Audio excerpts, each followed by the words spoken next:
Polysécure, épisode spécial, je suis copain d'Olivier. Comment vas-tu? Ça va bien. Content de te parler. Content, oui, très content. On n'a pas eu le temps d'ailleurs quand on était au NordSec. Et justement, on va en profiter pour parler du NordSec. Et je vais te commencer direct comme ça. Dans ton rôle de président, c'est quoi le rôle du président du NordSec? Parce que c'est quand même une très grosse organisation. Là, l'enregistrement se fait après la diffusion du panel que j'ai enregistré pendant NordSec. Il y a déjà un nombre d'informations qui sont parlées à ce moment-là, mais c'est l'ampleur de l'événement, l'ampleur du nombre de bénévoles, l'ampleur de ce que c'est quand même quelque chose de pas banal. Donc, dans ton rôle de président, comment ça se matérialise tout ça? C'est une bonne question. Je pense que chaque président gère ça un peu à sa façon. Là. Sa présidence ressemble à la personne, mais disons, moi, de la façon que je vois ça, c'est vraiment premièrement, d'être la personne qui s'assure qu'il y a un événement. Fait que, tu sais, de dire comme, OK, la cible est là-bas, on s'en va par là, tout le monde. Puis là, c'est de gérer les meetings pour être sûr que ça arrive. Après ça, il y a un certain volet chien de garde de pas oublier des trucs ou de penser à tout le monde. Moi, j'aime bien, dans la vie, me mettre à la place des autres. C'est pour ça que je suis un bon conférencier, puis je me mets à la place de la personne assise dans la salle. C'est pour ça que je suis bon pour gagner dans les appels de conférencier, parce que je me mets à la place de la personne qui révise l'appel de conférencier.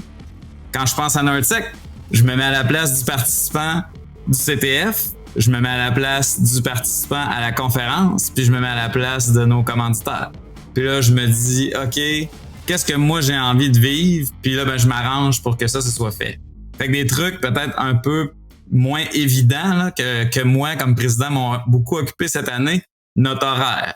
C'est niaiseux, mais avoir un bon horaire à jour sur le site web et sur le site, c'est pas mal de travail. Puis l'horaire change, puis on a notre community room, là, notre salle communautaire, nos villages.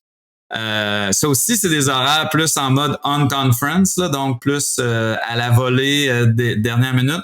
Donc, d'avoir des systèmes qui s'adaptent à ces horaires-là, ça permet aux gens de se retrouver. Puis, tu sais, c'est pas parfait, mais ça fait que au fil des années, on met beaucoup d'automatisation puis d'efforts dans la gestion d'horaire. Fait que la présidence, c'est autant de faire du stratégique, développer des partenariats, de trancher quand il y a des décisions à prendre, mais aussi de faire de la job un peu plus ingrate de site web que personne n'a envie de faire parce que le site web ne plaît pas à tout le monde, c'est pas tout le monde qui a envie de mettre les mains dans ce code-là, donc quand personne veut le faire, faut le faire. Fait que c'est ça qui fait l'amplitude du genre de tâches. Tu sais, NordSec, ce qui est intimidant, on est vraiment en mode ultra démocratique. Donc, c'est un conseil d'administration élu par une assemblée générale. Les membres de l'assemblée générale, c'est les gens qui donnent du temps dans NordSec à l'année. Donc, si tu donnes du temps plus que la fin de semaine de NordSec, si tu donnes du temps à l'année, t'es un membre, donc tu votes le conseil d'administration. Le conseil d'administration élit le comité organisateur. Le comité organisateur, c'est à peu près 23 personnes.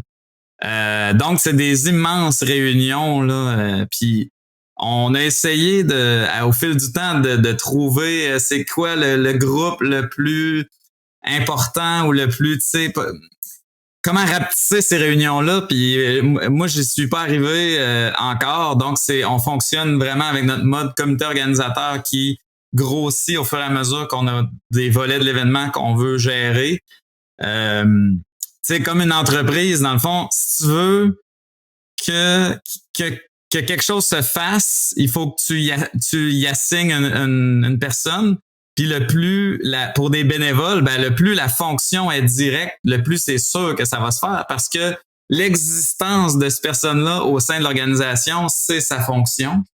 Fait que c'est pour ça que NordSec, au fil du temps, le comité organisateur est rendu avec 23 personnes.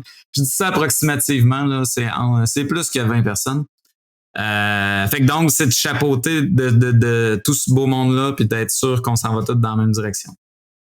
Oui, c'est gros, puis c'est immense. Puis de toute façon, ce que tu dis de se mettre à la place des autres, ça l'a transcendé le panel que j'ai animé d'ailleurs pendant le NORCEC, parce que ces valeurs-là, clairement, font partie plus de l'organisation, beaucoup plus largement que juste toi comme président. Donc, c'est très bien que tout ça vive dans un environnement et que tout ça soit beaucoup plus dans l'ADN de l'organisation, de cette chose-là, que l'expérience du participant, notamment, c'était plus autres, il parlait plus d'expérience participant CTF, là, qui soit vraiment très centrale à l'exercice et que ça soit pas juste un trip de gens ensemble qui ont du fun, mais que ça devient un aspect communautaire de ramener tout ce genre de choses-là. Puis oui, comme président, Mais tu ramasses toutes les tâches les tâches ingrates. Mais non, mais tu touches un bon point pour, tu sais, oui, on veut que les gens aient du fun, mais si tu mets, disons là, tu organises quelque chose pendant 10 ans, 5 ans, puis que tu satisfais que ta base de gens qui reviennent, qui ont du fun, comment les nouveaux embarquent dans ce groupe-là, tu sais? Fait que c'est pour ça que je pense qu'il faut pas que plaire à notre base conquise, mais aussi plaire aux nouveaux.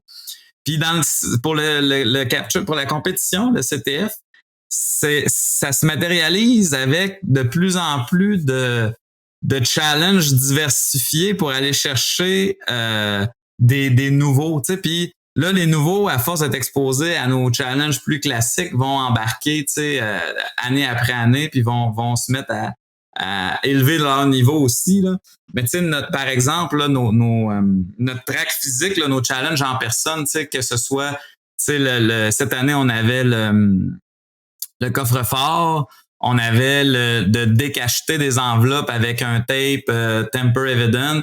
On avait une usine d'eau potable miniature, là, style IoT, que tu sais, dans notre thème de CTF de cette année, c'était une affaire de sang, là, blood quelque chose, là. Blood system. Mais donc, ça, ben, souvent, les points d'entrée sont plus faciles à imaginer pour quelqu'un qui est pas nécessairement en cyber aguerri, là, IT. Fait que, de penser à avoir des trucs comme ça, que le monde se promène, jase, relax, ça aide à faire grossir. Fait que c'est sûr qu'on pense beaucoup à ça. Ouais, de toute façon, de mon expérience à moi, c'est le vibe que je trouve vraiment très intéressant en Artsex. C'est très accueillant, c'est très simple au sens où il y a pas, c'est pas guindé, c'est le fun parce qu'on peut être là, il y a plein de monde, on se croise, le monde sont contents, le monde sont contents d'être là. Ils sont pas dans un mode sont défensifs ou sont pas malheureux d'être au Nordic, ce qui est une bonne chose. Puis il y a très peu d'événements que j'assiste qui ont ce vibe-là. Vous êtes le deuxième.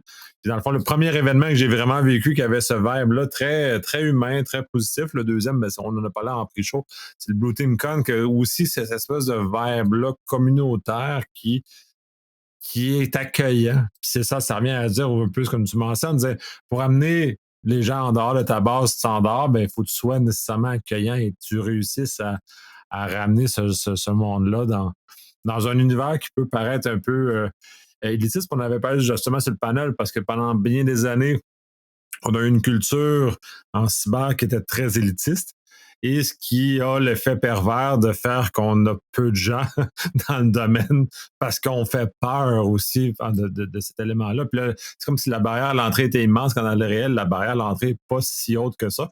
Puis finalement, quand on connaît des gens dans le milieu, on n'est pas si méchant que ça, on est beaucoup plus accueillant, puis ce genre de choses-là, mais les événements ont tendance à être porteurs de cette ancienne, à mon avis, cette ancienne image-là qui est négative, puis que votre événement ne porte pas cette image-là, bien heureusement.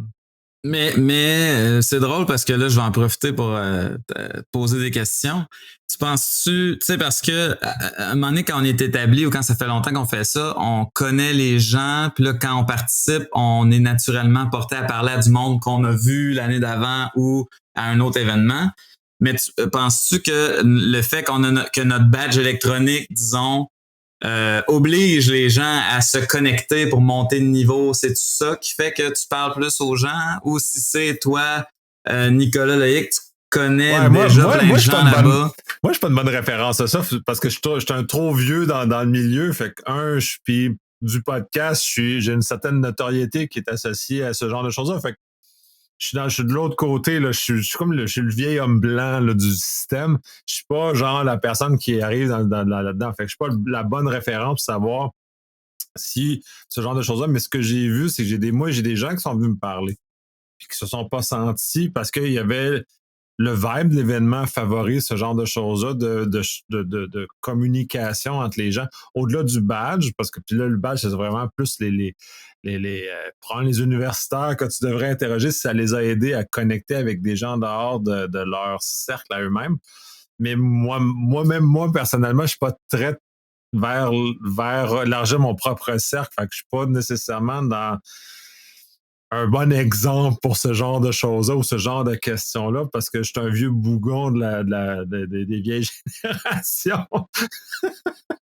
Qui est pas si vieux que ça en cyber, là, mais je vois ce que tu veux dire. Non, ben oui, globalement, mais je fais partie des premières générations qu'on a notamment au Québec dans cet univers-là dans lequel on est là, un peu.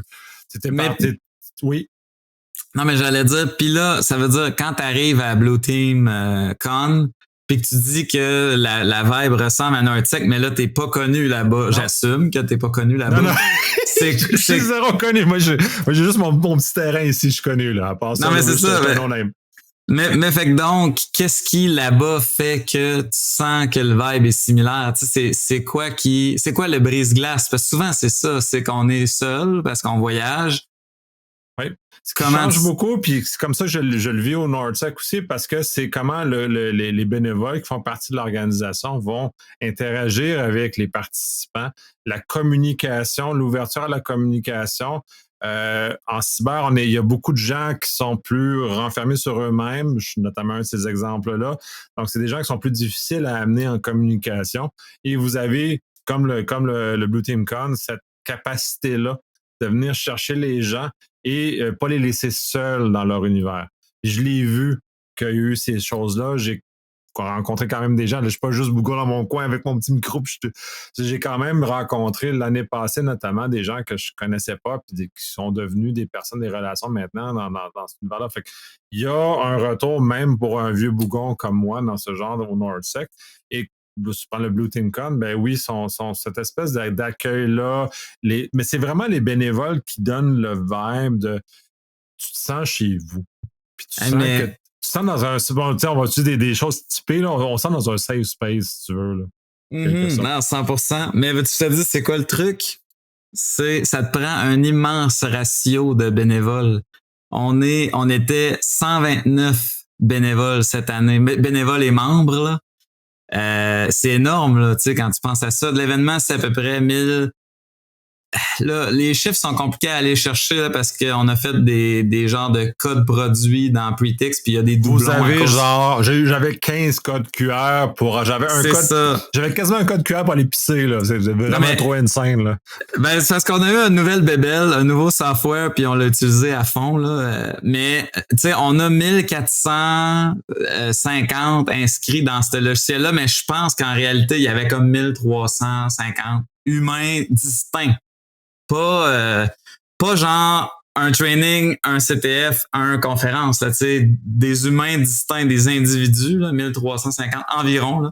Mon VP à l'enregistrement va me contredire ou va rager en écoutant ce podcast-là parce que je suis un peu off.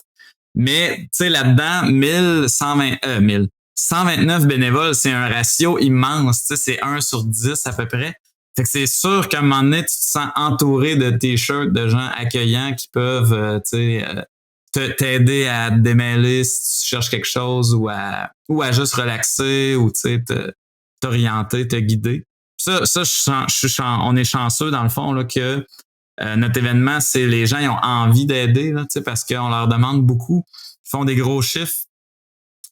Puis c'est pas tout le monde qui travaille en cyber là-dedans. Il y a beaucoup de monde qui n'ont pas cette chance-là, là, puis ils prennent des vacances puis pour être là. Puis non, c'est quelque chose. Mais tant mieux si ça contribue, je vais m'assurer de passer le mot parce que c'est quelque chose qu'à prime abord, j'aurais pas pensé aurait été la principale raison. Mais maintenant que tu le dis, je trouve que c'est logique. Oui, mais c'est ça, c'est le côté participant. Puis je suis très sensible à ce genre de choses-là parce que quand je vais dans beaucoup d'événements et j'observe ce genre de choses-là à quel point, puis que tu mentionnais justement quand au Blue Team Con, moi, je suis un inconnu. Fait que dans ce contexte-là, tu sais, je sens le vibe que je suis accueilli, même si je suis un inconnu, même si je suis un no-name, dans ce contexte-là, versus au Nortec, je suis moins un inconnu, disons. J'ai quand même mon aura qui m'accompagne, puis bon, ça a ses avantages et ses inconvénients. Euh, mais dans un contexte, fait que c'est pour ça que je suis capable de comparer où j'ai vraiment vécu une vraie situation où j'étais vraiment été encadré comme francophone qui parle un anglais douteux, puis ils sont ils sont très, très compréhensifs avec moi, puis ils m'ont accompagné. Fait que tu sens bien, même si tu n'es pas chez vous. Puis le Nortec m'a donné, c'est exactement. Puis j'ai senti pas l'année passée quand je suis allé au Nortec parce que j'étais le Blue Team Con, c'est à l'automne. Mais là, je suis capable de le comparer. Puis j'ai fait comme je l'ai revu cette année, cette sensation-là. Puis c'est un ressenti, là. On est des humains. Fait que c'est un ressenti, puis j'ai été capable de vraiment le remettre. Puis ben, si c'est les bénévoles la clé, ben, tant mieux. Puis vous avez des bénévoles effectivement très intéressants, très impliqués dans la chose, puis qui se sentent propriétaires de l'événement, qui se sentent que c'est leur événement. Puis ça aussi, ça a une valeur très, très importante pour un participant. Là. Puis même si je suis un vieil homme bougon, Ah ouais, sympathique. ce genre de choses-là, on va basculer sur d'autres choses parce que là, on revient un peu trop là-dessus. Il y a, puis c'est sur le panel notamment, ça avait été discuté, Nortec est né du CTF. On n'en reviendra pas tellement là-dessus parce qu'ils l'ont vraiment bien vanté, tout ce que c'est, tout ce que ça représente. Puis même cette année, vous avez explosé les chiffres de l'année passée. Vous avez réussi à aller même exploiter encore plus l'espace pour aller chercher plus de monde. Fait que c'est quand même très spectaculaire. Mais il y a d'autres choses aussi. Tu as parlé du community room. Il y a les conférences aussi, des choses qui sont ajoutées avec le temps puis qui rajoutent aussi à l'expérience puis au vibe que c'est. Là. Ouais. Ben là, ce qu'on dit maintenant, puis ça a commencé à la blague, mais on le fait. En tout cas, pour moi, c'est plus une blague. C'est que Nortec s'est rendu un festival de cybersécurité, dans le sens que ça dure 8 jours. On commence les formations, on a des formations de 4 jours qui commencent le dimanche pour pouvoir, comme en tout cas, vous allez voir, là, tout va tomber bien, bien aligné une activité après l'autre. Mais donc, dimanche, lundi, mardi, mercredi, c'est les formations. Le mercredi soir, c'est les formations, ils ont un événement de réseautage exclusif à eux, puis il y a certains membres du CO qui participent des fois le mardi. Le mercredi soir, c'est le dîner des conférenciers, fait que ceux qui sont présentateurs ont accès à un événement exclusif de conférenciers. Là, on voit ça dans bien des événements. Là, pour ceux qui ne sont pas familiers, là, c'est assez classique, une façon de les accueillir puis de les faire sentir bien. Le jeudi, vendredi, c'est la conférence. Puis le vendredi soir, samedi, dimanche, c'est la compétition, là, le CTF. Fait que c'est ça. Fait que donc, vu que c'est très long comme ça, puis là, donc, tu t'imagines que pour monter les formations, nous, on commence le samedi. Dans le fond, fait que c'est fait de samedi à lundi. Dans le fond, le démontage prend quand même pas mal de temps. D'ailleurs, j'étais à l'entrepôt encore mercredi. Puis il y a du monde hier soir qui était encore en train d'aller porter des remboursements là, de consommables qu'on n'a pas utilisés. Fait que, tu peux voir que c'est vraiment énormément de logistique. Ça, c'est le défaut de tout faire soi-même. Là, on fait notre propre audiovisuel, on fait notre propre, on fait notre bar, on fournit des collations pour les bénévoles, puis c'est tout du stock qu'on achète nous-mêmes, qu'on voyage nous-mêmes. Fait que ça a ce genre d'effet-là. Mais fait que c'est un festival avec plusieurs volets. Puis, tu sais, mettons qu'on reprend ça, qu'on fait une ligne du temps, là, tu sais, au début, ben, c'était un petit CTF dans les locaux de l'ETS. Après ça, ben là, on est allé au marché Bon Secours parce que c'était une belle salle, puis elle nous permettait d'avoir la salle de bal était vraiment le fun à utiliser pour avoir une belle ambiance pour le CTF. Puis là, dès assez tôt, on a rajouté le Hacker Jeopardy. Dans le fond, même encore à l'ETS, le Hacker Jeopardy en faisait partie le samedi soir. Mais après ça, au marché Bon Secours, il y a eu, on a rajouté la conférence. Puis là, à la blague, ce qu'on dit, c'est que la conférence paye le CTF. Puis là, après ça, on a rajouté les trainings. Les trainings, c'est moi qui a commencé. C'est moi qui a été le premier VP training, VP formation. C'est Gabriel Tremblay qui m'a convaincu, le président de l'époque, qui m'a dit embarque là-dedans, là, puis viens nous aider, puis fais les formations. Les formations sont censées payer la conférence. Fait que là, tu sais, à chaque fois qu'on a rajouté un volet, c'est comme pour payer l'autre affaire qui est pas rentable. Mais finalement, fait qu'on a des formations professionnelles qui payent pour la conférence, qui, elle, paye pour le CTF, si on veut. Tu sais, quand tu penses à ça, cette année, Nordtech, c'était 200 $ avant taxes puis frais de service. Là, fait que tu sais, 235 pièces. Puis avec ça, tu as accès au vieux port de Montréal de vendredi soir à dimanche après-midi avec bar open, autant avec alcool et sans alcool.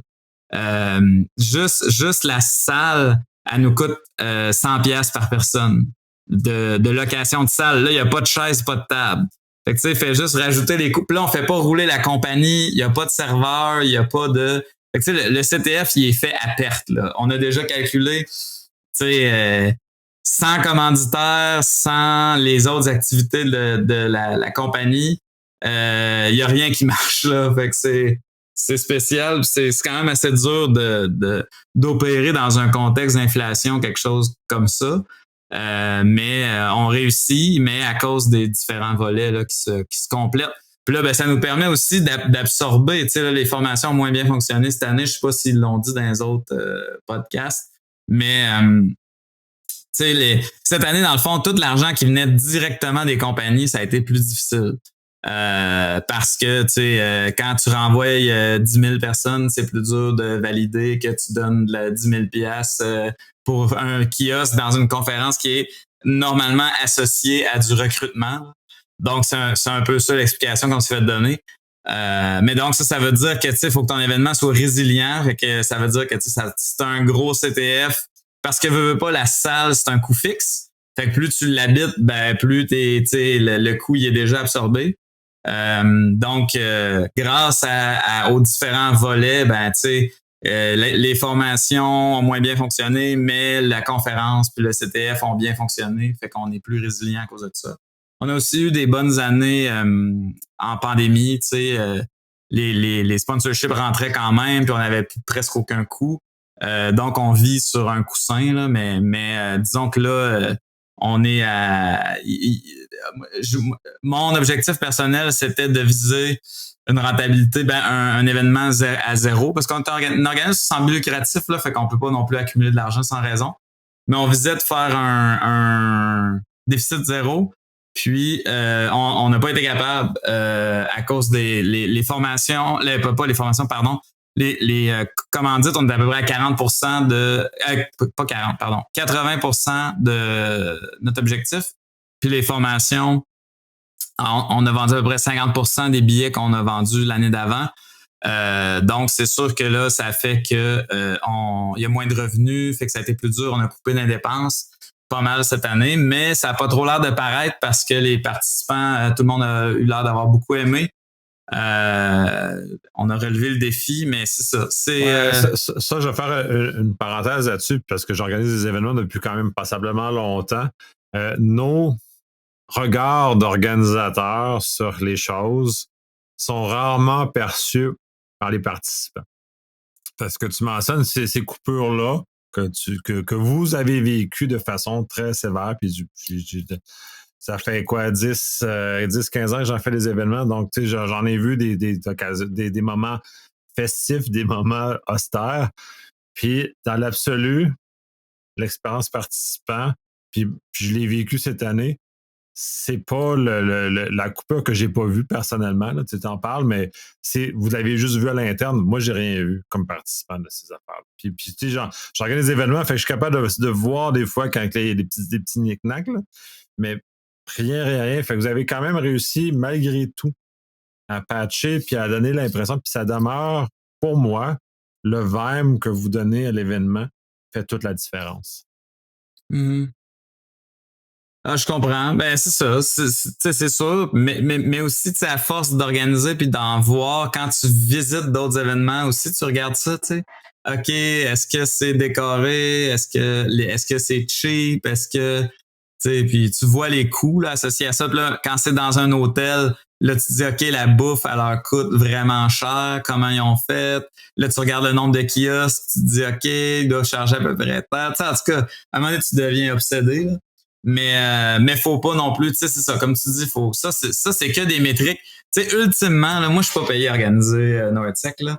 Fait que ultimement, moi ce que je veux c'est que le monde ait du fun, sinon je serais pas là. Tu sais, c'est tellement de travail là que c'est pas vrai que c'est un volet business ou rentabilité là. Tu sais, moi tout ce que je veux, c'est ça, c'est que ça break even puis que ça continue d'exister pour vraiment longtemps. Bon, c'est sûr que ma petite touche, tu sais, je te parlais des touches personnelles de président. Là. Moi, j'ai une petite touche personnelle. Je suis très CTF. Là. J'aime beaucoup là, ce volet-là de l'événement. Puis, tu sais, je mets des efforts. J'ai fait un challenge cette année. Je n'avais pas fait depuis un bout. Parce que j'ai réussi à déléguer le CTF 101. C'était moi qui le donnais depuis 6 ans, 7 ans. Puis là, cette année, j'allais déléguer à Simon Nollet, qui a fait un excellent job. Donc là, j'ai pu faire un challenge. Fait que tu sais, ça, je peux m'épanouir à travers ça.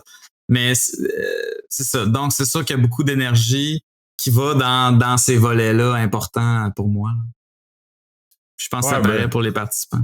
Ben, ça paraît dans l'ensemble de l'organisation, tu sais, toute cette passion-là qui est mise, puis c'est clairement l'organisation au complet est habitée par ça. J'ai eu le panel, puis le panel au complet est habité par cette passion-là qu'ils ont chacun dans l'organisation, puis ça transcende. Puis ça vient toujours, ça transcende l'événement. Puis c'est peut-être un peu dans cette façon-là, puis tu sais, j'ai pas analysé super profondément, mais tu sais, comme au NORDSEC, et versus le Blue Team Con, par exemple, ce vibe-là que je trouve qui est pareil, probablement partie du comité organisateur, il y a comme beaucoup de transparence, puis j'ai rarement vu des organisations qui sont aussi transparentes que ça globalement, parce qu'eux-mêmes font même des rapports financiers publics, font des différents éléments qui diffusent régulièrement. Fait qu'ils vivent vraiment dans un univers de cette nature-là qui est, en certains égards, un peu plus moderne comme regard, puis un peu plus, tu sais, communautaire. Là, on travaille ensemble, on n'est pas là pour cacher rien. On n'est pas là pour se faire du profit personnel sur ces événements-là aussi, puis de capitaliser là-dessus. On est là pour justement le plaisir de l'organiser. C'est bénévole. Hein? C'est ce temps-là, c'est du temps que tu aurais pu passer à d'autres choses, puis justement, il faut que tu te réalises là-dedans, il faut que tu aies du plaisir à faire ça. Et là, tu m'as rappelé le plaisir de faire des CTF parce que j'en ai fait il y a très longtemps, dans d'autres circonstances, mais oui, il y a un plaisir à faire des CTF parce que c'est toute la réflexion que tu as de mettre ça en œuvre. Non, mais moi, j'allais dire, tu sais, pour en revenir le côté Blue Team, le côté défense, puis de se rencontrer au communautaire. Tu sais, il y a ça aussi, je pense, qui est fort des événements communautaires, c'est puis axé autour de la centre de pratique. Tu sais, si on veut catégoriser, disons, au Québec, les styles d'événements, là, t'as genre les événements que c'est plus d'affaires, des communautés d'affaires. Puis là, ben, c'est facile d'avoir des commanditaires parce que eux pensent qu'ils peuvent vendre là. Donc, les événements réussissent quand même assez bien, sont beaux, sont bien situés. Il y a beaucoup de monde. Généralement, ça fait les conférences sont plus plates ou c'est le même monde tout le temps qu'on voit. Moins technique généralement. Puis là, ben, sont le fun, ces conférences-là, mais c'est du réseautage. Tu sais, on est là, on voit des amis, des connaissances, tu sais, on peut parler d'affaires, mais puis là, moi, je vais sortir un peu mon espèce de moment patriotique, là, puis tu me jugeras autant que tu veux, là. Mais tu sais, on défend notre job, c'est directement ou indirectement de défendre des organisations dans le cyberespace. OK? Je pensais jamais dire ça sans rire, cyberespace. Mais c'est un peu ça. Tu sais, c'est que dans le sens, il n'y a plus de frontières, puis on se fait attaquer constamment par d'autres pays, disons, tu sais, d'autres endroits, d'autres adversaires différents, avec différentes intentions. Puis là, on a un break où pendant 5 jours ou 8, selon si tu suis une formation ou pas, on est ensemble puis on peut se parler sans gêne de qu'est-ce qu'on vit, puis des mauvais choix de nos gestionnaires, qu'on a acheté un produit au lieu d'engager, que c'est injuste que les gars de Red Team ils donnent des talks avec un nouveau framework d'attaque C2 alors que nous autres, nos règles Sigma, ils sont pas compatibles. Tu sais, les règles Sigma, mettons, publiques sur Internet sont pas compatibles avec notre sim. Fait qu'on a écrit un translator custom en Perl qui pète une fois de temps en temps. Tu sais, dans le sens partager, tu sais, des vrais insights de défendeurs là, qui souffrent. Puis aussi, tu sais, jusqu'à un certain point, puis là, il y a des employeurs qui n'aimeront pas s'entendre ça, mais jusqu'à un certain point, ça permet aussi une certaine mobilité, dans le sens, les gens sont fiers d'où ils travaillent, puis là, ben, ils parlent de ça, puis là, il y a des gens qui vont se déplacer. Moi, je disais ça, j'ai parlé de ça cette semaine. Je suis convaincu que notre événement est un des événements les plus qui transforme le plus de gens non cyber en cyber. Parce que t'as comme, mettons, le 2/3 de la salle qui est cybersécurité, puis le tiers qui est développeur, ou tu sais comme le champion, mettons, de la sécurité, mais qui a pas réussi à avoir un job parce qu'il n'y a rien dans son CV, puis il n'y a pas un certificat de la poli. Et là, la question que j'ai par rapport à ça, comment vous réussissez à attirer des gens en dehors du domaine? Parce que c'est pas simple d'attirer des gens en dehors du domaine là, pour participer à un événement. Mais si tu regardes notre programme pour les conférences, on a tout le temps eu un genre de mix, tu sais, crypto, académique, AppSec. On a pas mal d'AppSec.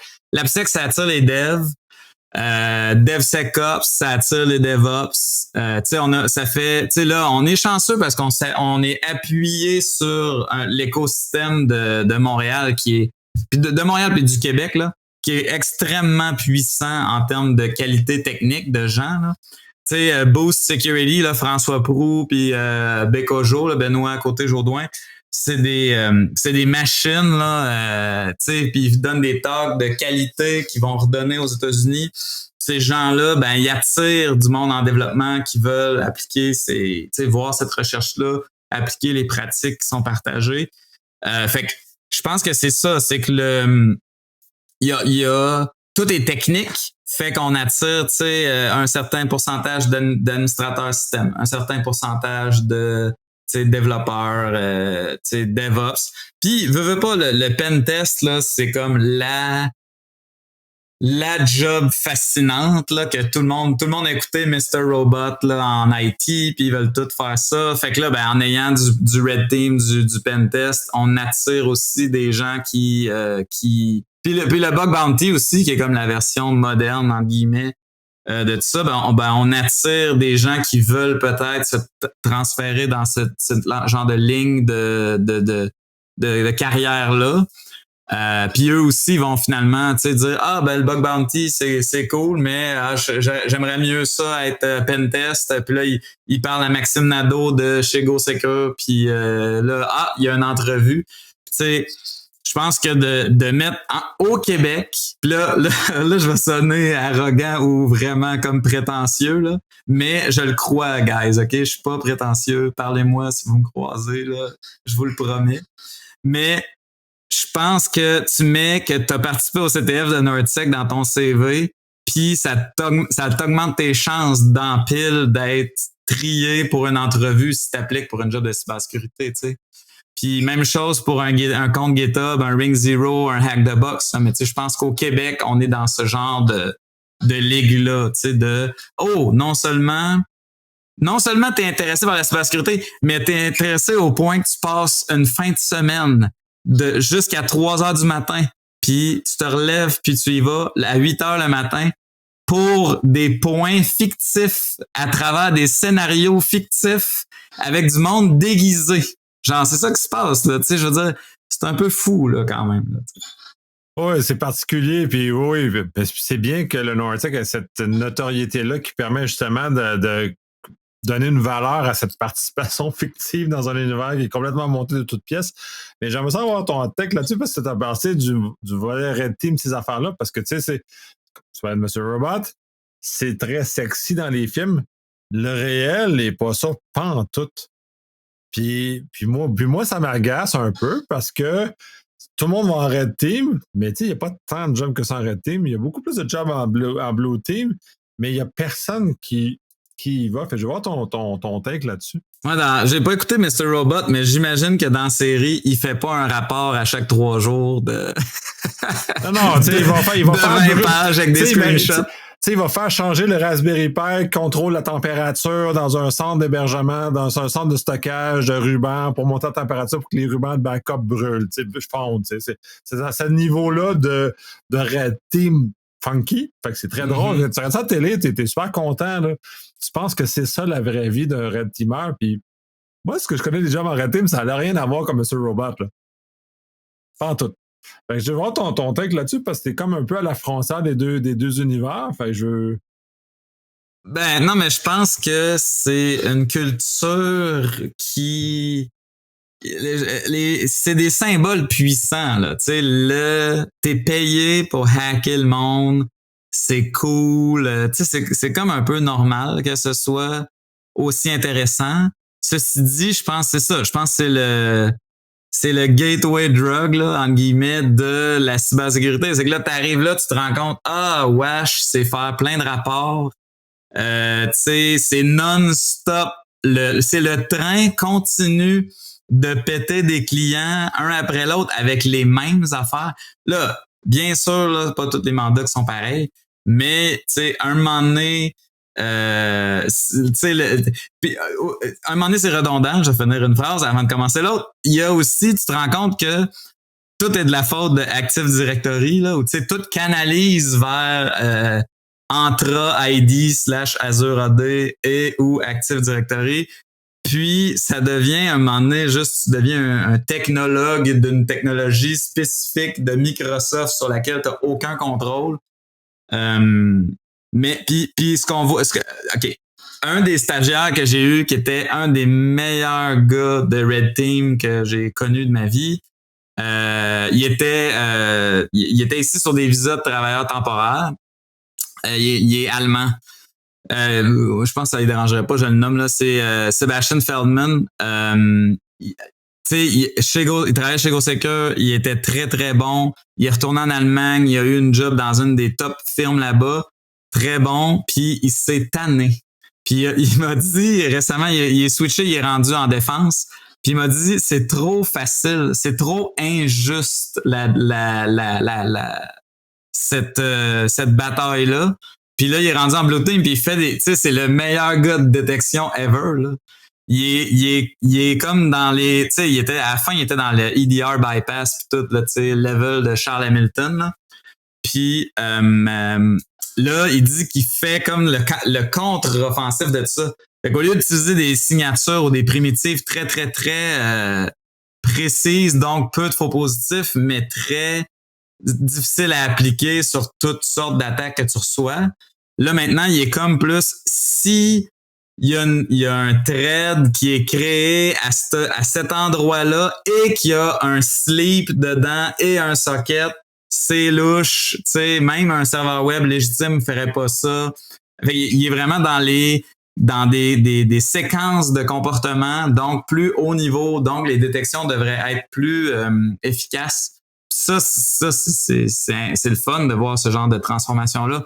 Puis là, tu sais, je pense que il y a plusieurs chemins là, pour mener à ça, mais tu sais, je pense que de ramener le Blue Team comme étant, entre guillemets, sexy ou attirant, c'est sûr que c'est quelque chose qu'on constate là, qui est pas unique à NordSec, qui est comme un momentum des 5 dernières années. Mais c'est important parce que, comme tu l'as dit en entrée de jeu, il y a plus de jobs pour défendre que pour attaquer. Puis il y en a aussi à tous les niveaux. Là. Tu sais, ça en prend du monde qui valide si les politiques de sécurité sont appliquées. Ça en prend du monde qui répond à l'étiquette. Ça en prend du monde qui répondent à des incidents levés par des logs, qui programment les SOAR. Tu sais, on a toutes sortes d'outils. On a besoin de l'intersection du programmeur puis de l'analyste là, qui automatise des workflows, qui connaît ça. Puis la cyber, c'est super le fun parce que sont rares les jobs où il faut que tu comprennes le bas niveau d'un ordinateur, les primitives d'un système d'exploitation, puis aussi que tu suives les adversaires sur le darknet, c'est quoi leur TTP, là, je veux dire, tu viens de passer du niveau stratosphérique au niveau fourmi, là, tu sais. Ouais, je peux corroborer parce que dans certains mandats que j'ai eu, autant j'opérais puis je mettais en place le SOC, puis je l'opérais de façon les mains dedans. Là. Je fais du threat hunting, puis je parlais avec les vice-présidents. Fait que, tu sais, genre, de cette capacité d'écarter, c'est très rare qu'on a cette opportunité-là. Puis j'étais très chanceux de pouvoir avoir les deux dans un même mandat. Puis finalement, soit tu es dedans, soit tu fais du threat hunting, soit tu es en haut, puis tu fais des PowerPoint decks, puis tu es content, puis tu fais juste ta petite salade vers le haut. Mais faire les deux, c'est vraiment intense. Je trouve ça cher que tu donnes l'exemple de la personne de l'allemand que tu as mentionné, qui lui a basculé en Blue Team, parce que ce que je vois de temps en temps, c'est qu'il s'écarte et il quitte le domaine littéralement. Au lieu d'arriver dans le genre, je vais me réinventer, mais je vais continuer à travailler en cyber, mais il fait comme, c'est un milieu, je suis tanné, je fais toujours la même affaire, je m'en vais ailleurs. Puis je m'en vais dans un autre domaine. Puis ça, c'est un peu triste parce qu'on perd cette compétence-là. Tu t'es veux aller dans quel genre de domaine après? Parce que veux pas, il faut que ça reste avec l'informatique. Là, ils sont vraiment trop bons avec les ordinateurs pour ils retournent là-dedans, ils retournent dans le domaine connexe où ils vont faire de l'ingénierie plus. Ça dépend des ingénieurs, ça dépend le chemin de formation, mais c'est ça, ils vont retourner en ingénierie plus classique, en dehors de ce qu'on fait. Ils vont faire des comme développeurs? Ouais, comme développeurs notamment, ou ce genre de choses-là. Fait que j'ai vu, ils débarquent. Oui, ils vont derrière réorientation de carrière, littéralement, ils s'en vont dans un autre domaine, ils s'en vont retourner dans l'école parce que ça devient tellement trop. Puis tu disais justement, c'est trop facile. Puis ça, c'est drôle parce que le trop facile, j'étais il y a, je pense, c'est 3 ou 4 ans, j'étais allé au Objectif by the Sea à Barcelone et dans une des conférences, il y avait une des personnes du MITRE qui était là, puis qui expliquait tous les éléments comme ça. Puis quelqu'un dans la salle a posé la question, mais pourquoi vous ne répertoriez pas tout ce que les Red Team font? Et la personne a littéralement répondu, ça ne sert à rien, c'est des attaques synthétiques. On ne les voit pas dans le champ. Fait que, il y a comme un peu cette dichotomie-là aussi entre le fait que le Red Teamer est extrêmement sophistiqué. Et heureusement, il ne travaille pas pour les acteurs étatiques. Il travaille pour du monde comme du monde bien. Parce que ces attaques synthétiques-là n'existent pas. Chez même les acteurs étatiques sont très sophistiqués. N'utilisent pas ce genre de choses-là. Ils vont justement par l'attaque la plus facile tout le temps, toujours optimiser. Ils sont comme des entreprises qui veulent optimiser au maximum, le moins d'efforts possible avec le plus de rendement.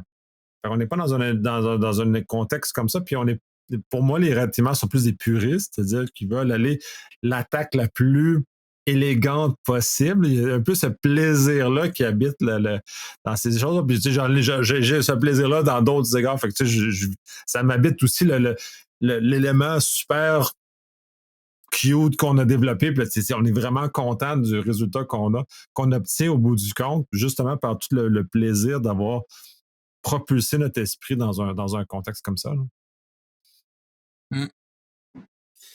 C'est un gros domaine fascinant, puis il y a plein de... Il y a plein de gens qui vont se replacer de plein de façons. L'important, je pense, c'est moi, d'entendre qu'il y a des gens qui quittent, c'est sûr, ça me fait un peu de peine. Puis j'imagine que c'est du cas par cas, là. Faut voir leur motivation. Mais tu sais, c'est sûr que moi, quand j'ai entendu ça, on me disait souvent le milieu est toxique. Mais je pense que là, en tout cas, tu sais, Twitter qui a pris une débarque là, depuis que Musk est là, tu sais, il y en a encore, là, mais on dirait que là, ça s'est détoxifié, en tout cas de mon point de vue, où j'ai juste fermé des fenêtres, là, tu sais, mon browser de la communauté, mettons, il y a des volets entiers que j'ai abandonnés pour des raisons de toxicité. J'ai fait. Mais moi, c'est plus clair en ce sens-là où j'ai littéralement fermé des fenêtres sur des choses qui étaient toxiques. Là, tu parles de Twitter X. Je ne suis plus là-dessus. Littéralement. J'ai fait un choix. Puis ça c'est particulier. Puis j'aime ça aussi parce que vous l'avez fait à certains égards. Votre code de conduite est de cette nature-là aussi. Vous enforcez, vous l'appliquez pour de vrai. Vous croyez et vous appliquez ce que vous faites. Fait que, tu sais, dans mes valeurs, moi, ce qui se passe avec X est contre mes valeurs. J'ai abandonné la plateforme littéralement parce que c'est contre mes valeurs. Je fais pas juste, ouais, je vais essayer quand même un petit peu. Puis, il n'y a pas de un petit peu. C'est complètement valeur, je suis ailleurs. J'ai changé mes choses, j'ai changé mes. Fait que je suis beaucoup moins en contact avec cet élément-là. Fait que je sais pas s'il existe. Puis je sais pas pour. Tu as l'air un peu flou, mais moi, c'est clair que je le vois plus parce que je suis plus dans les environnements où ces gens-là s'engueulent. Fait que je les vois plus. Ils n'existent plus. C'est ça, c'est la beauté du numérique. Je les vois juste plus. Je suis beaucoup plus serein. D'ailleurs, j'ai plus de chicane, plus de genre, ça, t'es pas bon, tu crois pas, bla.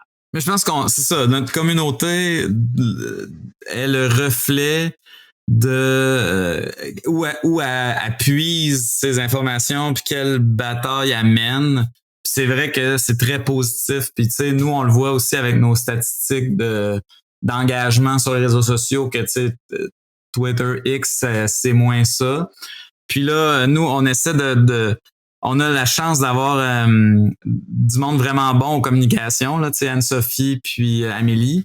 Puis, fait que là, on fait un petit push sur Instagram, puis on essaie de garder ça comme humoristique, léger. On a fait un concours de costumes cette année pour la première fois, samedi.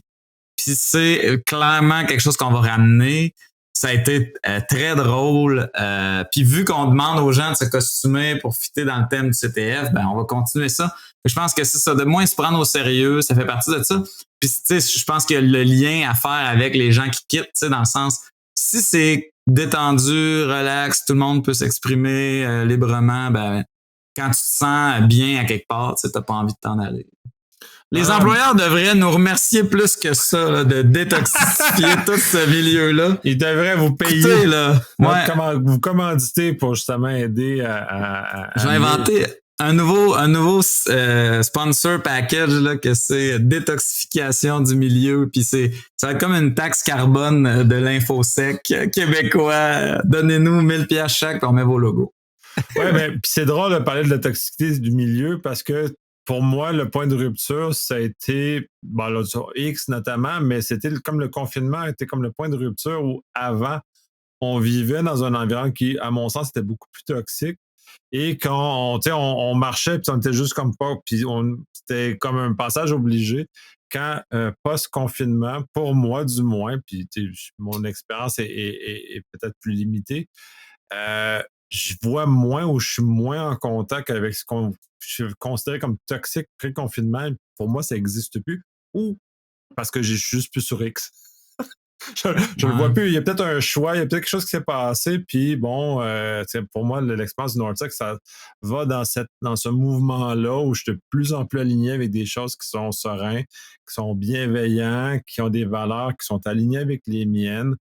Puis justement, on va dans quelque chose de positif parce que c'est ça, dans l'absolu, le cyber, il faut que ça devienne positif. On n'est pas juste maugré. Puis tu sais, là, je vais peut-être penser notamment sur les vieux, les plus vieux comme moi qui ont commencé il y a 20-25 ans.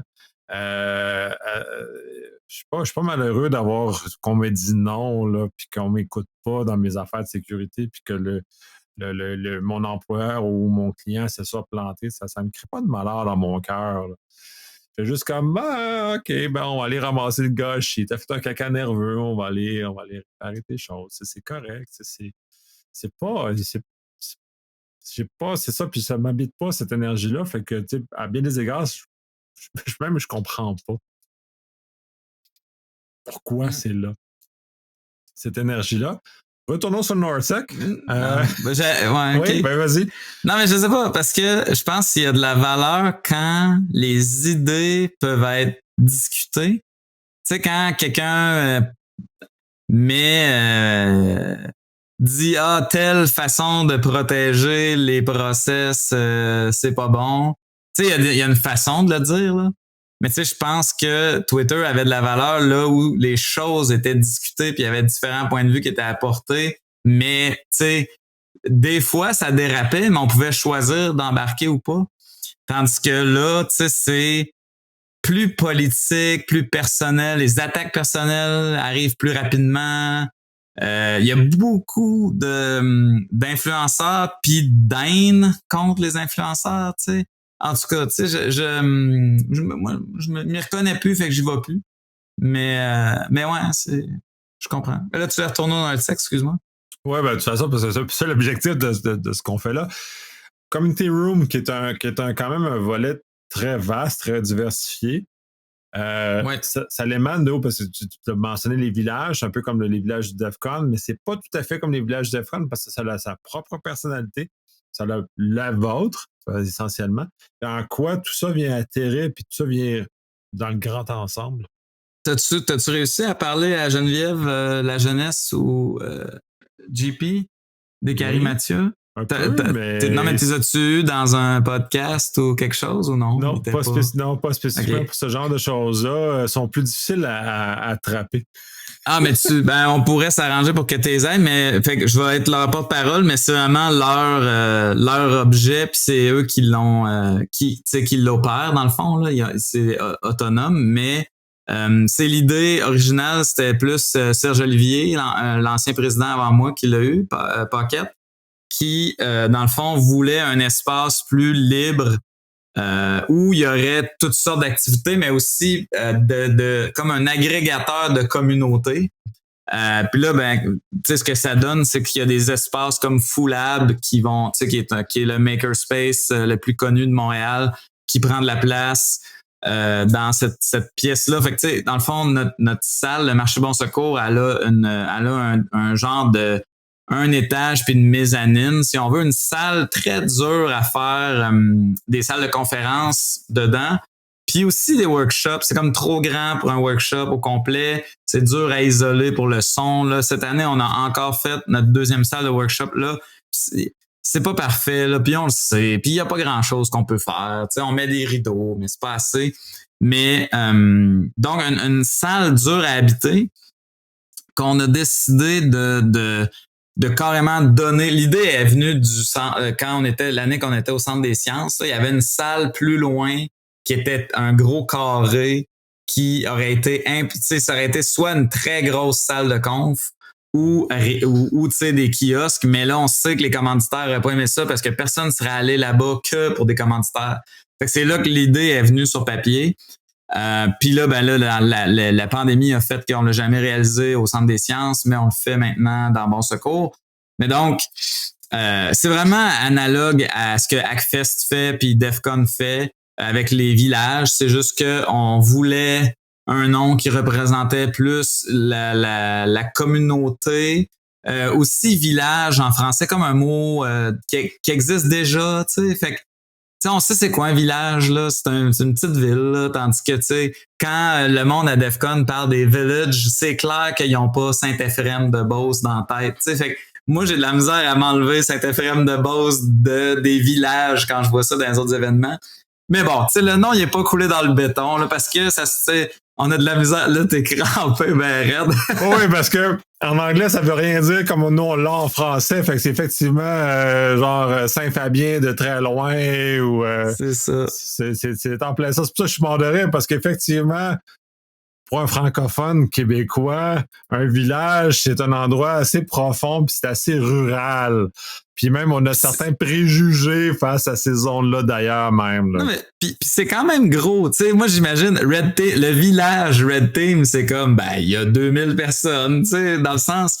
en tout cas, je trouvais que sémantiquement, il y avait de quoi faire avec ce mot-là, de le changer, tu sais. Puis, fait que donc, l'idée, c'est on fournit un carré de sable, puis on dit, tu sais, on a, je sais pas, 10 000 pieds carrés, arrivez avec vos propositions. Ça, c'est le plan. Bon, dans les faits, le monde n'est pas habitué, ils se font jamais donner rien dans la vie, fait que le monde est hésitant, ça prend beaucoup de meetings, faut expliquer, on finance aussi en ce moment une partie des activités.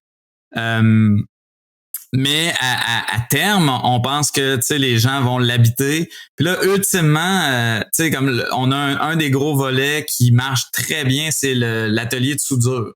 Ça grossit à chaque année. Cette année, on avait Guys, Games and Beer qui amène, c'est comme des rétro, des jeux vidéo rétro. Qui ont occupé une grosse partie de l'événement. Ils ont encore plus de stock que ça. Là. On les a limités dans l'espace. On a fait le podcast recording, l'enregistrement de podcast. J'essaie de parler plus français, là, ça paraît. À travers ça, dans le fond, on a une scène, puis différents endroits avec des tables.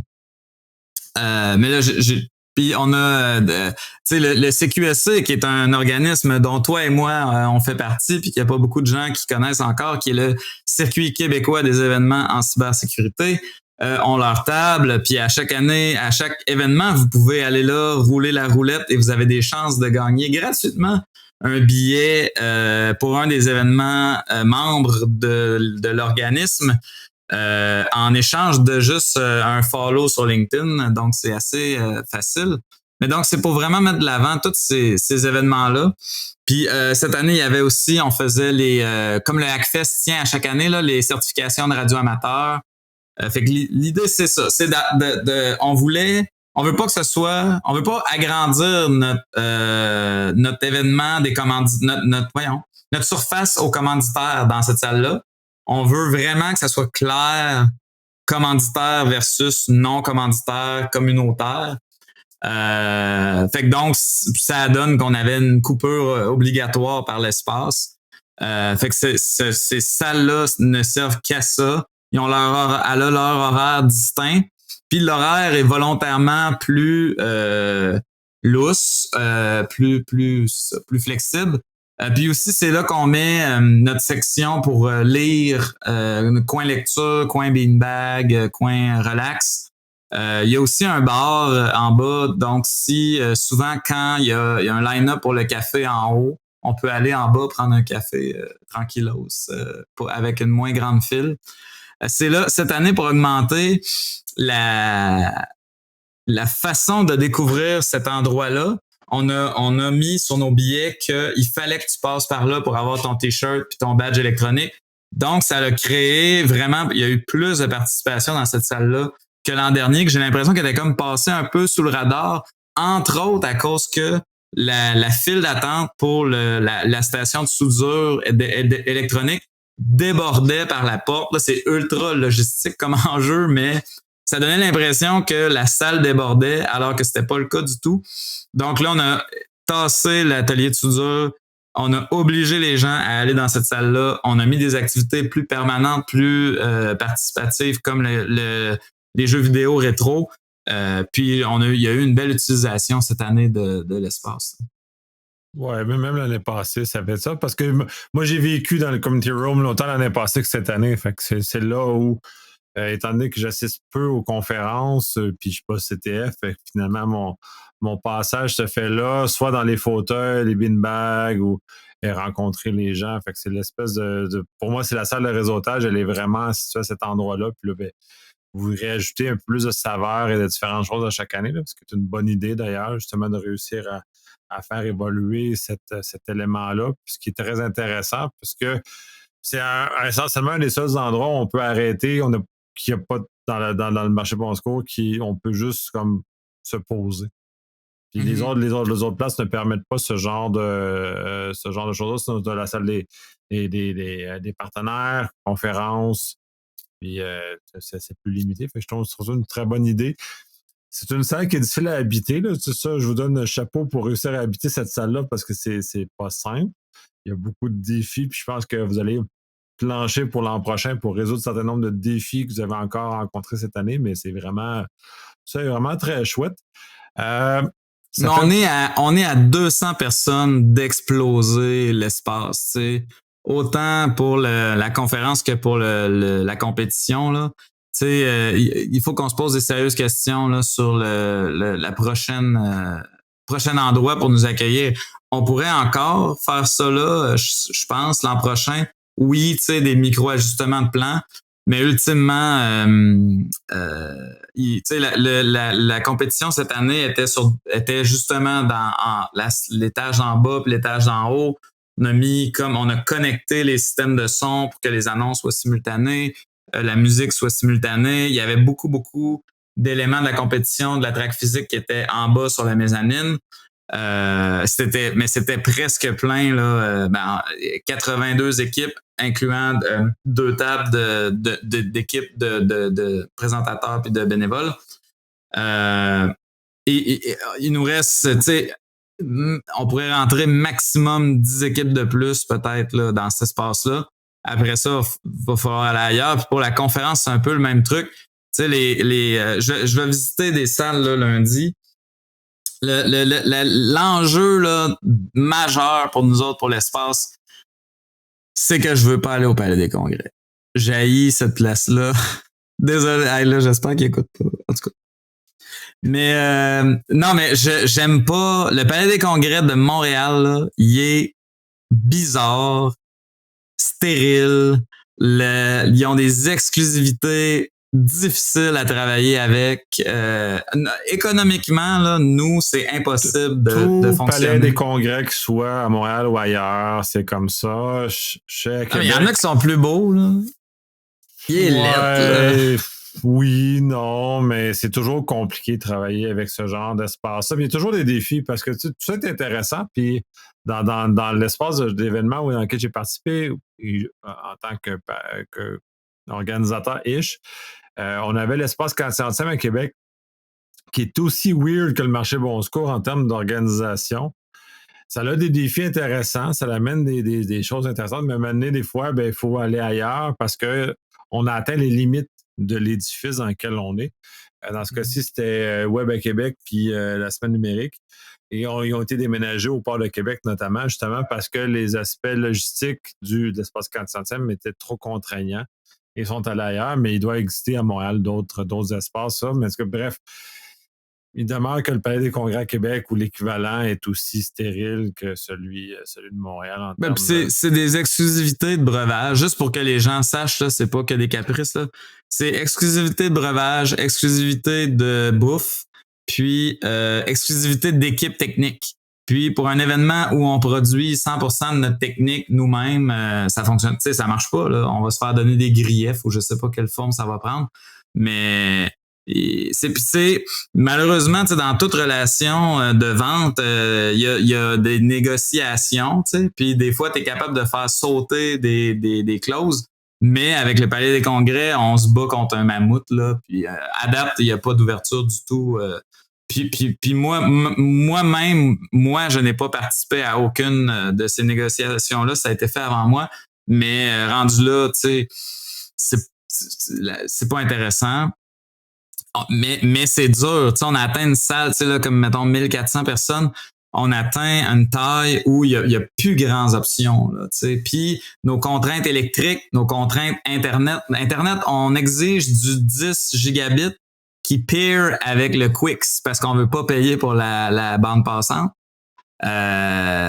C'est ça, il y a aucun vendeur de salle qui peut répondre à cette question-là. Là. Faut toujours aller un niveau de plus pour parler au monde technique. C'est des spécificités de notre événement, là, de Nordsec, de notre folie, d'un gros CTF avec une infrastructure sur des VPN WireGuard sur du 10 gigabits. Ouais, mais oui. J'ai pas cette ampleur-là dans ce que j'organise, mais oui, je sais c'est quoi, je comprends les contraintes, puis malheureusement, les choix tombent vite à plat. Là. quand on a trop de choses spéciales, tu parles du Congrès à Montréal, mais ces grandes organisations-là n'ont aucune souplesse. Puis en même temps, mais ça répond à un besoin. Là, tu dis, c'est pas contre là, ce type d'organisation-là, mais ils ne sont pas adaptés à ce genre de réalité-là où les choses sont twistées différemment parce que vous êtes une organisation différente. Puis d'ailleurs, le dernier volet, que je trouve très important, c'est que vous faites tout vous-même. Vous êtes, je pense, à ce que je sache, le seul événement au Québec qui fait 100% de tout. On ne fait pas nos propres croissants. Presque tout, on va dire. On souffle pas de verre, on fond pas les Eco-Cups qu'on utilise. Non, mais je sais pas, honnêtement. Ça, tu vois, tu me surprends parce que je pensais, mettons, tu sais, si je pense à l'autre gros événement communautaire, c'est l'ACFest, puis ils font pas mal d'affaires eux-mêmes. L'audiovisuel, j'imagine qu'ils font pas.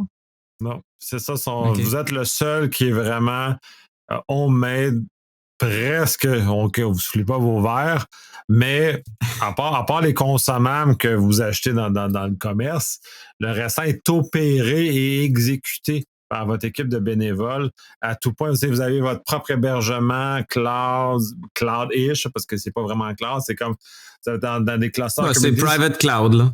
Ben, c'est ça. Si vous êtes dans un Kubernetes qui vous appartient. Dans un cloud Kubernetes qui vous appartient. Fait que on n'est pas chez Amazon ou chez Azure, vous êtes dans vos choses. Fait que vous êtes le seul vraiment, à ce que je sache, qui fait ce genre de choses-là, qui va aussi loin. Tu parlais du service de bord. Tu parles d'une panoplie de choses qui vous sont spécifiques, que c'est seulement vous qui opérez et pas que vous sous-traitez. Vous l'opérez vous-même en plus. Parce que j'aurais pu prendre l'exemple de la semaine numérique ou le WAC est la même chose à Québec. Mais c'est pas tout à fait vrai parce que oui, mais non, parce que finalement, ils sous-traitent malgré tout la plupart de leurs choses technologiques, même s'ils ont la liberté de le faire. Fait qu'au lieu de faire comme le NorthSec puis de dire OK, c'est nos bénévoles qui opèrent 100% de la structure, Québec numérique a décidé de le sous-traiter au port de Québec. Dans le fond, essentiellement, c'est eux autres qui font ça. Les autres, vous faites ça, vous coulez la bière, vous opérez vos serveurs, vous faites tout. Là, à moi, tu me dises le contraire. Là. De ce que j'ai compris jusqu'à présent, vous coulez la bière. Vous soufflez pas les verres et vous coulez la bière. L'équipe bar coule la bière. Puis ça, là, tu touches à une couple de jobs ingrates, d'ailleurs, qui sont très difficiles sur les bénévoles, puis exigeants. Mais juste parenthèse rapidement, là, on roule pas un cluster Kubernetes. Là, faut que je te corrige parce que Stéphane Graber T'as tout à fait raison. Va pas me pardonner ça. Shame on me, parce qu'en plus, on en a parlé dans l'autre panel. C'est du Incus. Oui. Sorry. On roule Incus. My bad. J'espère que je serai pardonné de cet écart-là. Ouais.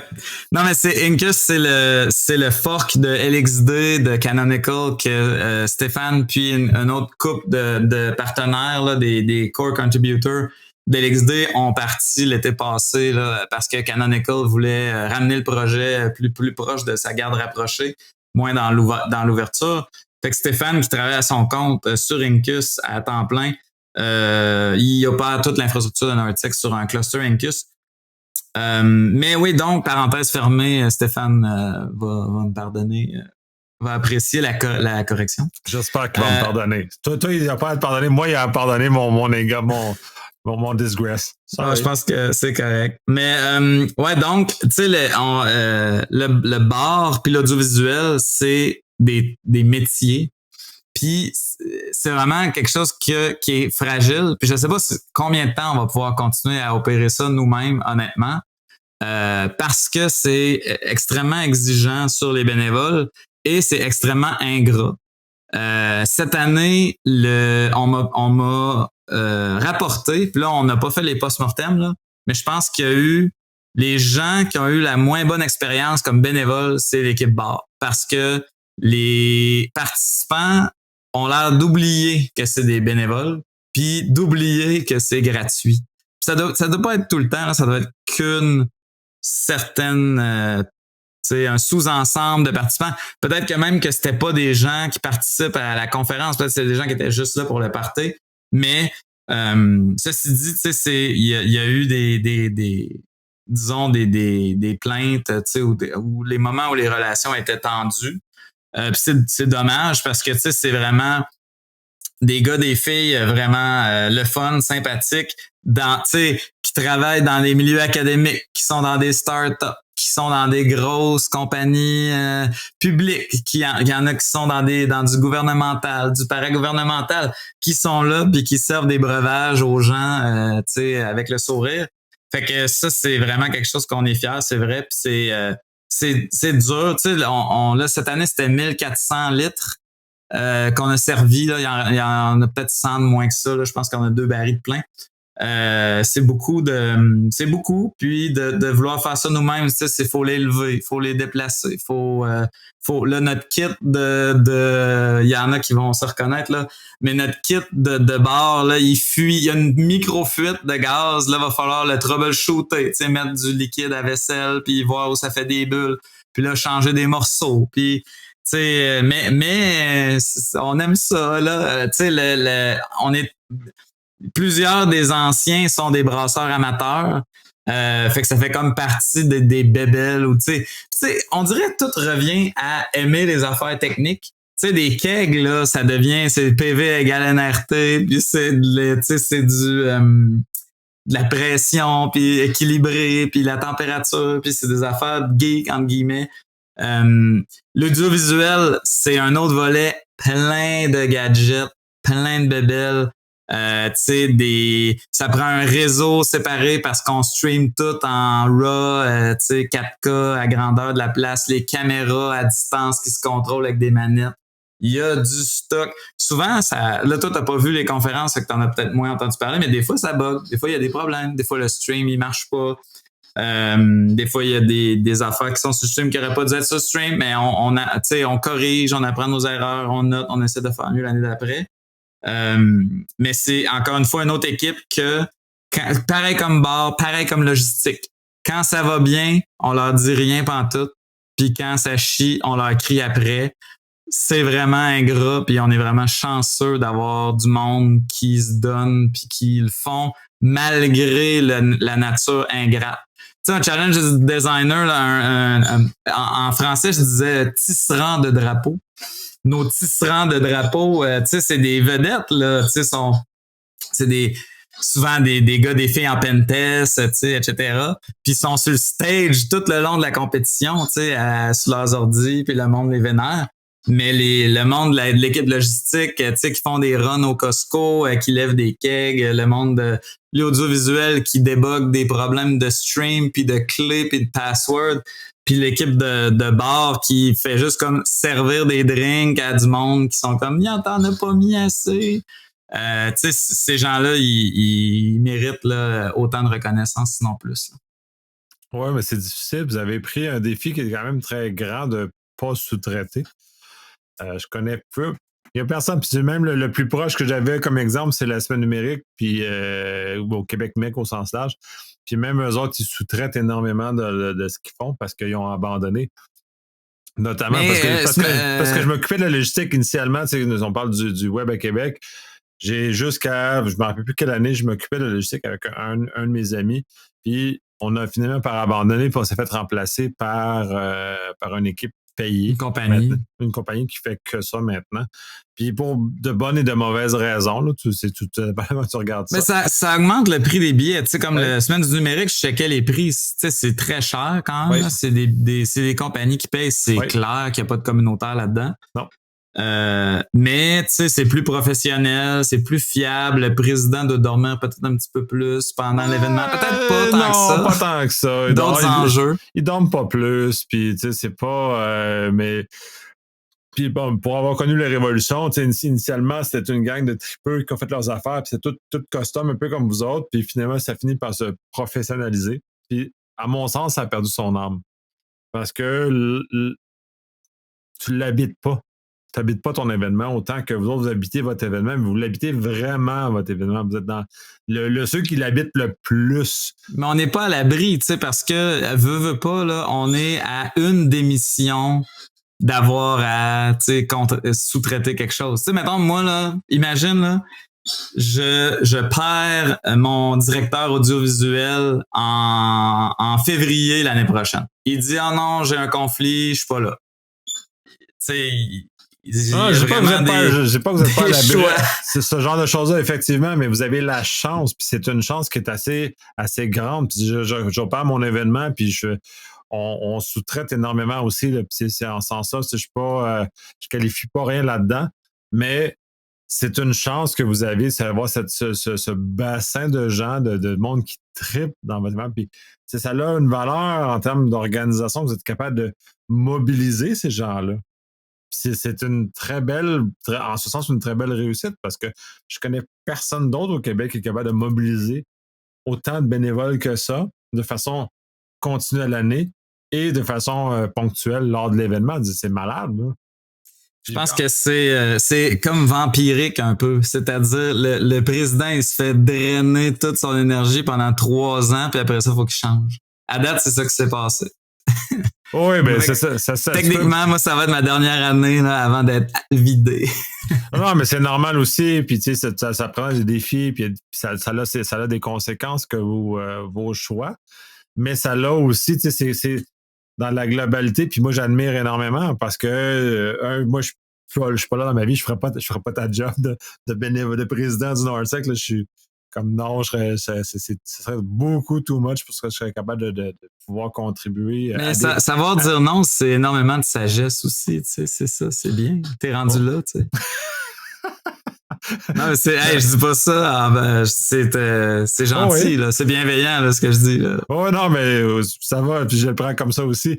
Mais oui, puis il faut savoir où arrêter aussi, parce que si t'étais... Puis c'est sage aussi, toi, de dire que c'est ta dernière année, par exemple, parce que si t'étires une année de plus, ben, tu vas être mal, puis l'organisation va être mal. Puis c'est les deux qui perdent dans ces moments-là, puis c'est pas tout le monde qui a la sagesse de dire, OK, enough, je suis plus capable. Puis ça nuit. Puis en général, d'arriver à cet équilibre-là, c'est une belle démonstration. Puis je pense que c'est un peu dans la culture du Nortec aussi, de cette espèce de rotation-là de président, justement, pour être capable de toujours De mobiliser le 109, puis d'attirer du nouveau monde aussi. Tu sais, on est le reflet. Tu sais, moi, j'ai des amis que je connais, puis tu sais, je recrute à travers les compagnies où je travaille. Ça affecte, veux pas, tu sais, le bassin de gens. Puis aussi, tu sais, là, c'est pas juste moi qui recrute, là. Tu sais, on a plein d'équipes qui recrutent plein de monde, mais faut mentionner Amandine, là, qui est comme notre VP engagement, qui est vraiment là elle fait un excellent travail. Puis tu sais, à travers ça, veut pas, le comité organisateur est le reflet de qui on est. Ben là, quand moi je vais m'en aller, la personne qui va prendre ma place, ben là, ça va graduellement, tu sais, les gens qui vont être ailleurs dans leur vie, avoir des enfants ou tu sais, avoir un autre projet, une start-up, etc. Ben là, eux, ils vont se faire remplacer par d'autres mondes. Tu sais, des fois, faut comme créer l'espace. C'est comme quand tu brûles une clairière. Là, tu sais, je veux pas parler de brûler des forêts. On dirait que c'est pas fin. Mais quand tu mets le feu pour qu'il y ait d'autres choses qui poussent, là, c'est t'enlèves les vieux arbres qui font de l'ombre, puis tu laisses de la lumière, puis là, ben, il sort des nouvelles affaires. Fait que ça fait partie de se réinventer, puis il faut le provoquer, là. Faut pas attendre, comme tu dis. C'est plutôt difficile, puis je comprends le principe. Bref, on va conclure là. Ça fait 1h15 qu'on parle. On a abordé beaucoup de sujets. On aurait pas encore beaucoup à parler sur ce genre de choses-là. On a dévié sur beaucoup de choses. Je te remercie de cette contribution-là, de ouvrir le kimono. C'est une expression anglaise, mais que j'ai traduit de façon libérale. Ça passe moins bien en français, on dit. Ouais, ça a l'air d'un vieux pervers qui a son chose, mais bref. Ouvrir le trench coat. On n'en est pas dans le trench coat, on va dire le kimono, ça a l'air encore un peu moins épais. Mais bref. Il y a des sous-vêtements. Oui, et justement d'avoir ouvert et d'avoir partagé ces éléments-là sur comment le Nortec existe, toute cette passion-là, tous ces éléments-là, parce que c'est important de point de vue communauté au Québec. On est quand même petit globalement. Et d'avoir cette énergie-là, cette effervescence-là, pour moi, est essentiel qu'on soit capable d'émerger dans un univers beaucoup plus compliqué dans lequel on est. Mais pour finir, là, on est petit, mais on est fort. Hey, check ça. 8 millions de population, 2 événements immenses communautaires, tu sais, Nortec puis le Hackfest. Puis c'est que, ben, tu sais, à une échelle un peu plus petite, mais quand même un événement communautaire fort. Puis, tu sais, pour 8 millions de personnes, là, essaie de comparer ça avec des États américains de taille approximative, là. Puis c'est toutes des marques. Il y a tout le monde copie-colle Defcon ou copie-colle B-Sides. Il y a personne qui a leur propre brand. Ça, c'est quelque chose que je suis extrêmement fier puis quelque chose qu'il faut qu'on garde. Faut pas se faire avaler par d'autres marques. Faut avoir notre propre truc, développer nos propres choses. Fait que c'est ça. C'est dans là-dessus. On est petit mais fort. Ouais, mais je vais faire un clin d'œil parce que dans mon day job, parce que j'en ai un, je travaille avec beaucoup de Français, puis j'ai fait un clin d'œil à un moment donné disant que, tu sais, au Québec, on est des têtes de cochon, on est dans un univers anglophone et on est 8 millions de francophones. Et on est capable de maintenir, jusqu'à ce moment-ci, de tenir l'effet francophone, à quel point on est entêté et dans lequel on croit en nos choses et démesuré par rapport à ce qu'on peut retrouver dans d'autres pays ou d'autres régions à travers le monde. Donc, ça nous caractérise aussi jusqu'à un certain point, cette espèce fierté, entêtement, puis qui nous amène un peu... Résilience, oui, un peu ailleurs.